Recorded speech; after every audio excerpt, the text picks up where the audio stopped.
Happiness কি? ঠিক আছে, মানে ডেস্টিনেশনে পৌঁছানোটা হ্যাপিনেস না, জার্নিটা problem. Are you enjoying the journey? কিছু মানুষ আছে র্যাট ফেসার, তালবিন সারার মতো সারাদিন পরিশ্রম করে, এই যে আমরা সারাদিন পরিশ্রম করি কিন্তু কিছু হয় না। আমার বলি যে কিছু হইতেছে না, কিছু হইতেছে না। আরেকদল আছে দেখবা আগেই ভালো ছিল, আগেই ভালো ছিল। সম্ভবত এদেরকে নিহিলিস্ট বলা হয়, মানে সবকিছুতে নেতিবাচক।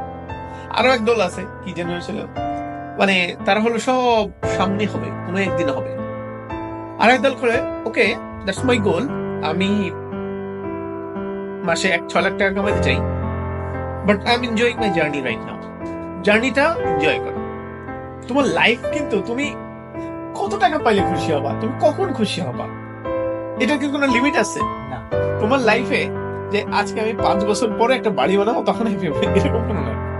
Be happy now, live in this moment. আমি কোনো একদিন হ্যাপি হব, আর কোনো একদিন একটা কিছু হবে এরকম তো না। আমার এখনটাই জীবন, এই জীবনটাই এখনই শেষ।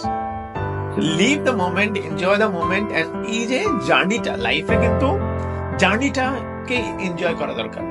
এবং জার্নি এনজয় করার জন্য সবচেয়ে বড় যেটা দরকার সেটা হলো কম্প্যানিয়ন।